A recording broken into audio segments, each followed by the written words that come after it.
Right. So yeah, just doing a Saturday afternoon. I'm gonna go play guitar. I'll probably record some stuff this afternoon. Go to the garage. I don't know. Supposed to. I'm working at the VFW. Nobody's watching. Cool.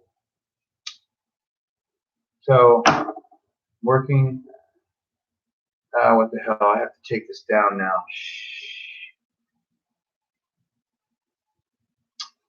All right. I don't have any viewers. Nobody wants to watch.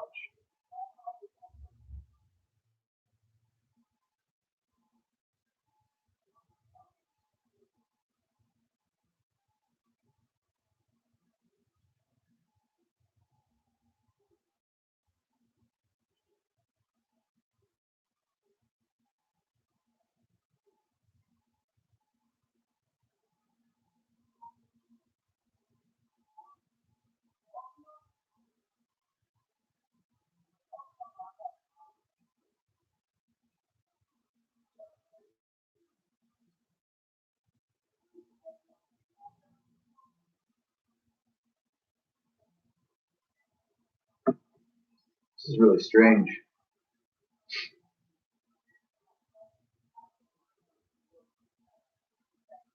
Somebody yelling outside my door. Hello. There's somebody yelling outside my door. It's really weird.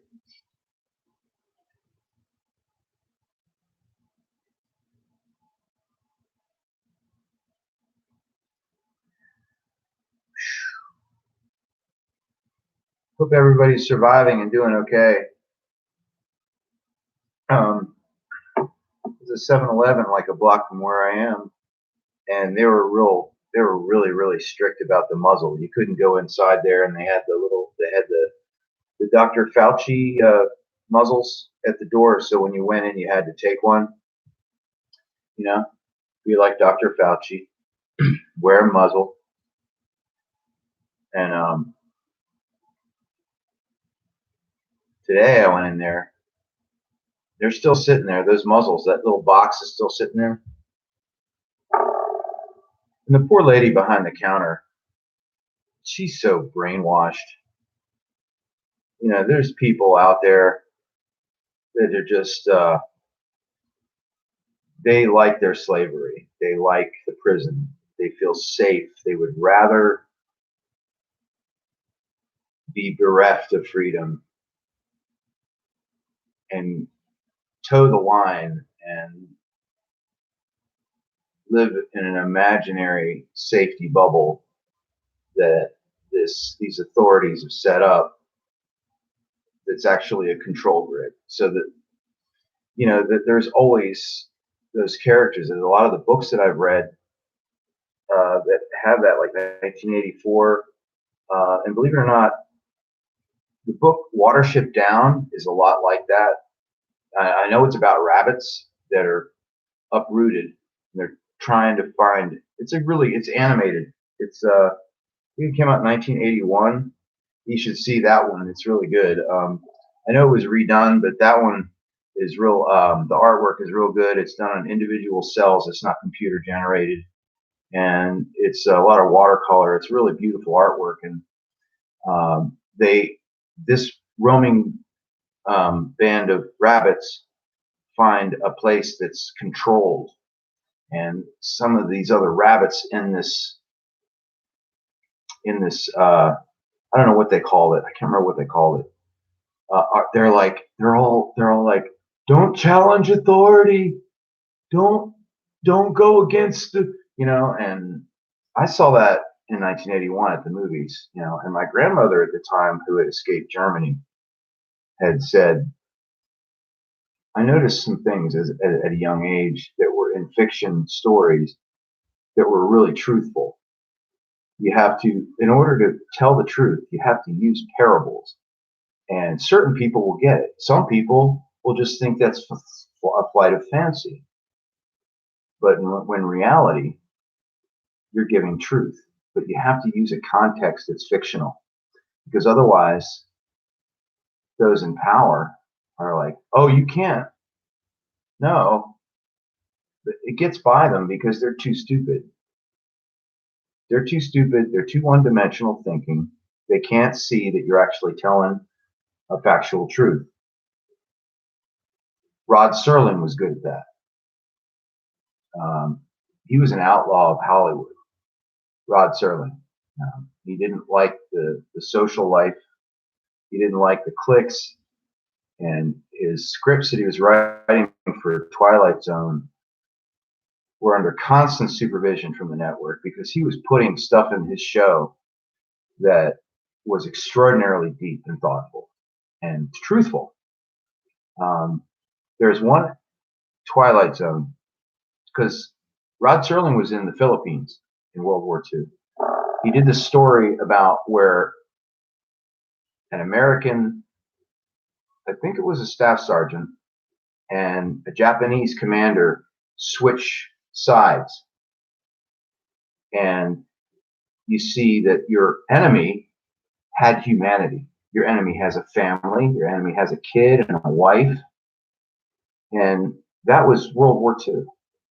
And that episode is an extraordinary statement, because I've spoken to so many people who have been in war, and this is a fact.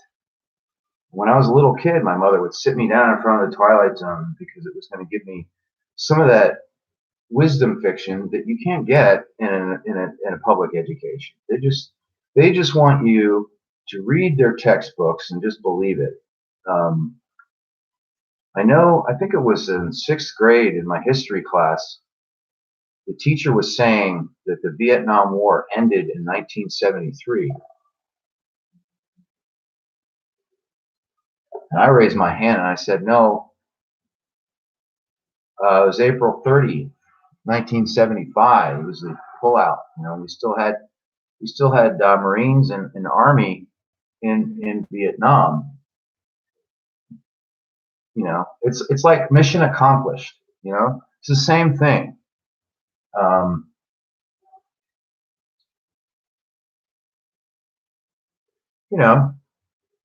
A lot of people don't trust creative people, because they think that they're tools of the New World Order, and some of them are.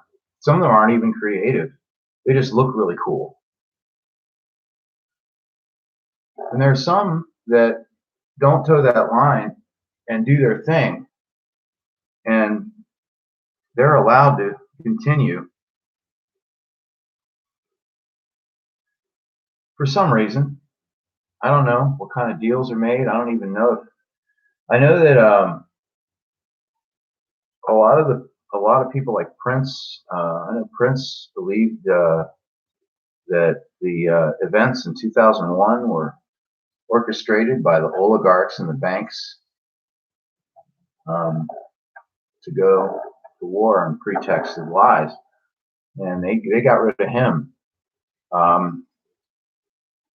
I was friends with Dick Gregory in Washington, D.C., in that area. I met him a couple times. I don't know if I was really friends, but I had long conversations with him. And I used to be part of a study group or a research group because of the events in 2001, right there in D.C. And I don't know, I was part of it for like 14 years. Every month we'd have a meeting, and he showed up one time. And a lot of people came to our meetings and found us. Found the group on the internet and would come. There was a couple times when we had people show up that were pushing nukes and pushing Judy Wood do stuff, and one of the leaders of the group had a paper called the Rock Creek Free Press, and it was he paid for it. He published it every month up until I think 2015, from 2007 to 2015, the Rock Creek Free Press. I don't know. I don't know if it's online or not, but hey, what's up? They hide under your desk. Duck and cover. But it was interesting because when someone would come in the group that was, hey, John St. Pierre, they would always show their hand, because in order to infiltrate a group, you have to show your hand. You have to say something. And they always use a red herring argument. And then it's like, we don't give them any ammunition. But DC 9/11 Truth, I don't know. I think last year they finally disbanded. I wasn't up there for it. I moved down to Florida, and some of them, I think some of those people I probably wouldn't be friends with anymore because of the mask thing. This mask thing and this vaccination thing has tore families apart. Parents don't want their son coming over because he didn't get the jab, and things of this nature. They're totally destroying lives.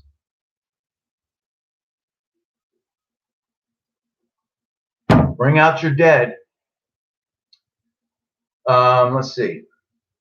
So back to the Twilight Zone. When I was growing up, the Twilight Zone cultivated a lot of my question asking. There's a whole lot of wisdom in the Twilight Zone. And I think we were fortunate to have that, especially a lot of science fiction in general, because it opens up your mind to the possibility of deception. And when those in power can pull all the strings, you really have to really be able to know when you're being deceived, and it's very difficult. So what I was trying to get at is this lady at the 7-Eleven who is completely masked up. She is not going to relinquish her muzzle. The poor lady has this fabric over her face. And guess what the fabric is? It's an American flag. She's got a mask on that's the American flag. That's really weird. I mean, that's really creepy. When I see these dudes walking around with a flag over their mouth, I'm like, wow, are you really saying that right now? You're saying that basically this worshiping of a piece of fabric is going to muzzle you, and you're going to have to speak through it. It just gets me, man. I love and respect this country, and I don't trust the ones who have been quote unquote elected to run it.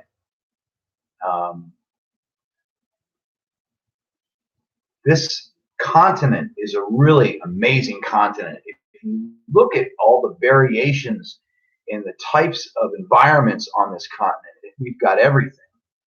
We have desert, we have mountains, we have snow, we have forests.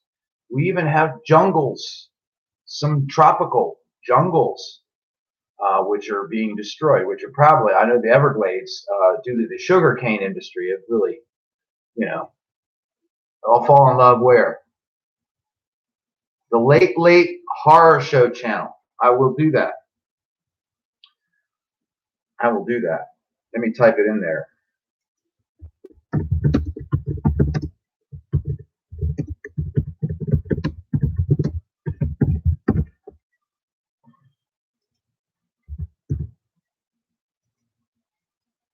Man, I'm not a good typer.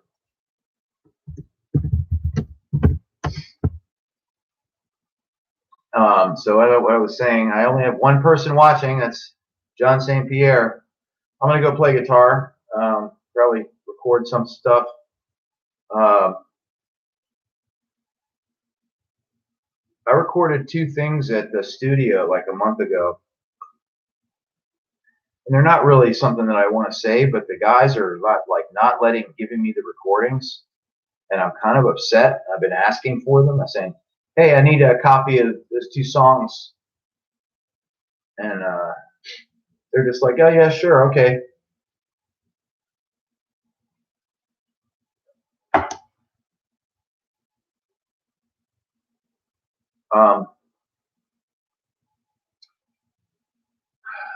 So I got a job.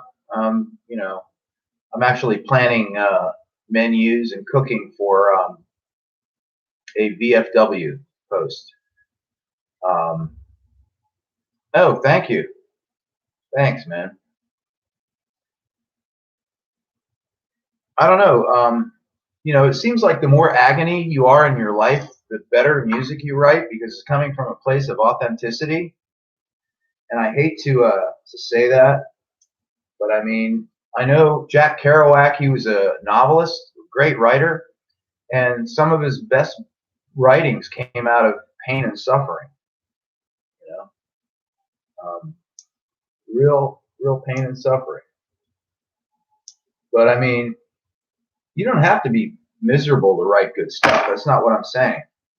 I'm just saying that, you know, certainly is a motivator, but it's really hard to write music when you're homeless. You know, that's that's that's not good. Unless you have like an acoustic guitar and you can, because you need electricity to play an electric guitar. Anyway, this is pretty boring. I'm really boring. I'm really a snooze. I'm just gonna. These never work out. Yeah, H.P. Lovecraft. It's pretty amazing. I don't know. There's some Hulu. There's a Hulu movie that I watched that was. It was 3 stories. Um, it came out recently, and it gave me a nightmare. It was pretty weird. It was about this bed and breakfast that was somewhere, and the man and woman who ran it were they had they had people living in stasis in the walls and floors. It was weird. They were like they weren't dead and they weren't alive. They were just lying there with their eyes sewn shut and stuff. It was really weird. Kind of like what government does.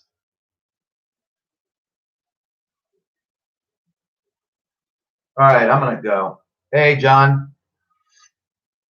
Um, where are you, John? I mean, what part of the United States? Are you in the United States?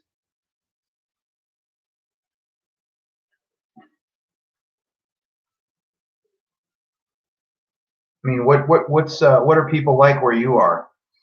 Are people still terrified of something? Oh, Albany? Are people must be muzzled up there, right? People muzzled and get away from me.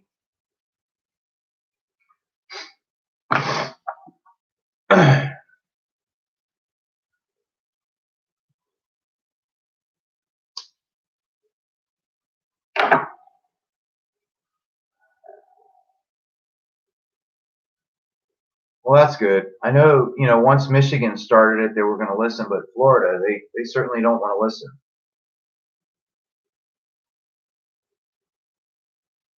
Yeah, I'm going to probably go up to my. I have a relative up in northern Central Florida that's really prepared. I haven't been able to keep a place, so I'm basically, you know, sitting with nothing much. Yeah. Well, I don't think I know things are never going to return to normal because they're still going to push this stabbing, the stab. Got to stab you not once but twice. You're gonna take this. Yeah. Um, well, yeah. You know, in this case, it's been an incremental one that started. I think they really started in 2001, and over the last 20 years since then, there have been key events that were put together to corral people's consciousness into a direction. And they're really what they do is they look for an outcome, which is basically they want an outcome, which is basically complete surveillance and control and watching of every single person in the world. So they work back from that objective and how to do that. They create a vaccine that has a luciferase or whatever in it that's like an infrared indicator. It's like a mark of the beast. So they mark you like property, like cattle or chattel. And yeah, I mean, it's just I had a video taken down by YouTube where I filmed. I think I said this before, but I'll say it again. I filmed a guy who tried to immolate himself in front of the White House, and I started video recording, and I'm backing away, and there's another guy walking up to the guy. Yeah, we're all energy, and YouTube took it down because they said it supported self-harm.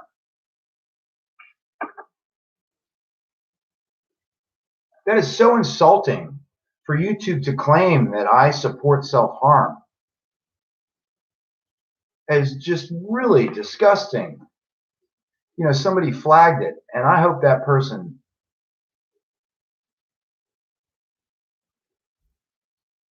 All right, I'm out. You have a good weekend now. All right, bye-bye.